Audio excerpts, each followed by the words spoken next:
শনিবারটা আসলেই আমার কোথাও যেতে ইচ্ছেও করে না। টিউশন তো শনিবার পড়াই না, শনিবার বন্ধ। আর স্কুলের কোনো গার্জেন মিটিং বলো যাই বলো, কোথাও যেতে ইচ্ছা করে না, মনে হয় সারাটা দিন ঘরেই কাটাই। কেননা 5টা দিন যেভাবে ছুটে বেড়াই, শনি আর রবিবারটা নিজের জন্যই রাখতে চাই।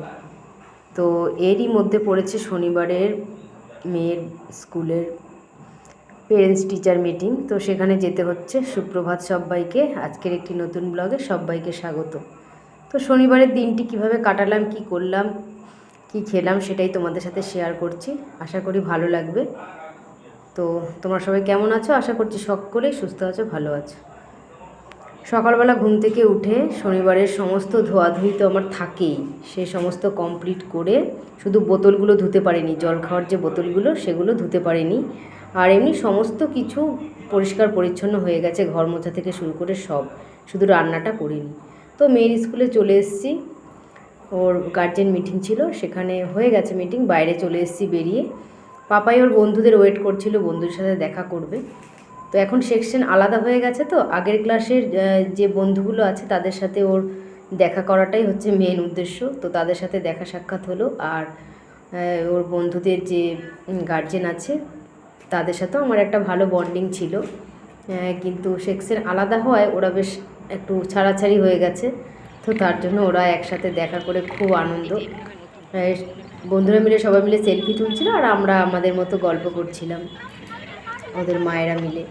আরও কয়েকজন আছে ভেতরে, ওদের এখনও মিটিং শেষ হয়নি। তো ওদের জন্য ওয়েট করতে করতে ভাবলাম যে না, আর ওয়েট করা যাবে না, এবার বাড়ির দিকে রওনা দিতে হবে, কেননা রান্না তো করে আসেনি। তো এবার সবাই বললাম ঠিক আছে চলো টাটা, এবার রওনা দেওয়া যাক।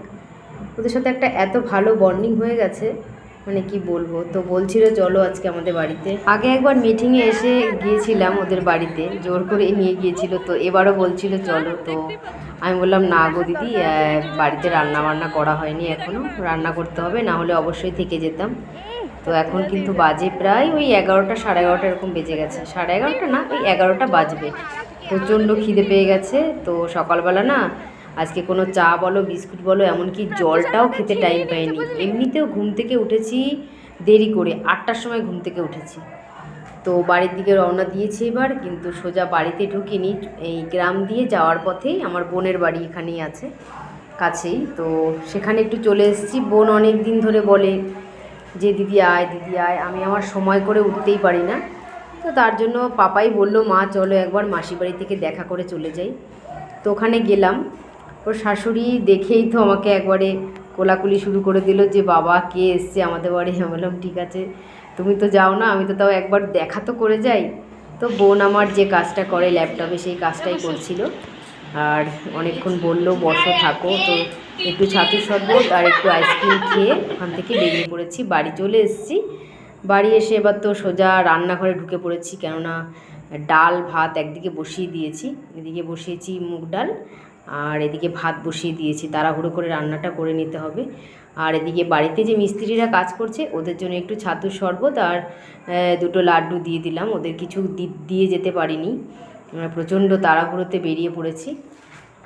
তো ওদেরকে জলখাবারটা দিয়ে এবার ভাবলাম তাহলে ডালটা রান্না করে নিই। তো ডালটা আর পটল ভাজবো সেটাই ভেবেছি। আর পাপাই এদিকে চলে যাচ্ছে মায়ের কাছে। মা ফোন করে বলেছে যে সোনাইকে কিন্তু মায়ের কাছে রেখে তারপরে গিয়েছিলাম মেয়ের স্কুলে। তো মা বলল সোনাই যখন এখানে খাবে তাহলে পাপাইকেও পাঠিয়ে দে, দুই বোন এখানেই খেয়ে নেবে। তো আমি বললাম ঠিক আছে। তো পাপাই চলে গেছে মায়ের কাছে, আর আমি এদিকে ডাল আর পটল ভাজা করেছি। আর কি করব ভাবছি, ভেন্ডিটা রানবো ভেবেও ফ্রিজে ঢুকিয়ে দিলাম, দেখতেই পেলে। তো এইবার দেখো পটল ভাজাগুলো খুব সুন্দর হয়েছে, বেশি করে তেল টেল দিয়ে ভেজেছি আর লঙ্কা ভেজে নিয়েছি। আর এই যে মুগ ডালটা করে ফেলেছি। আর সেরকম কিছুই রান্না করব না, কেননা মা বলেছে তরকারি পাঠিয়ে দেবে, তো ওতেই হয়ে যাবে আমাদের দুজনের। তো ও তো বাড়িতে নেই, এখনও আসেনি, আসতে ওর সন্ধে হয়ে যাবে। আর আমি খেতে বসে পড়েছি। আর অনেক দিন পর না এই পটল ভাজার তেল দিয়ে শুকনো লঙ্কা দিয়ে বেশ পটল ভাজা দিয়ে খেতে এত ভালো লাগলো, মনে হচ্ছিল না যে আর ডাল বা তরকারি খাই। তো ওটা দিয়ে অনেকটা ভাত খেয়ে নিলাম। আর এই কয়েকদিন ধরে আমার বেশ বেশি বেশি করে ভাতটা খাওয়া হয়ে যাচ্ছে। কিছুদিন খাওয়া কমে যায় আমার, আবার বেড়েও যায়। যাই হোক, তারপরে এই যে দেখো বৃষ্টি নেমে গেল, একদম অঝরে ঝরঝর করে বৃষ্টি। আমার তো ভয়ই লাগছিলো, কে জানে আবার ঘর থেকে জল ঢুকে যায় নাকি। তো আজকে আর সেরকম অতটা বৃষ্টি হয়নি, ঢুকেও নি জলটা। আর এদিকে পাপায়ের অঙ্ক করছিল, এর মধ্যে কারেন্টটা চলে গেছে। ও চার্জার জ্বালিয়ে অঙ্ক করছে। আর সোনাইকে ওর দিদি নিয়ে চলে এসছে একবারে, ওই 1টার সময় চলে এসেছিলো। ও টিউশন গেছিলো, ওখান থেকে এসে ও ডাল আর পটল ভাজা দিয়ে ভাত খেয়ে নিল।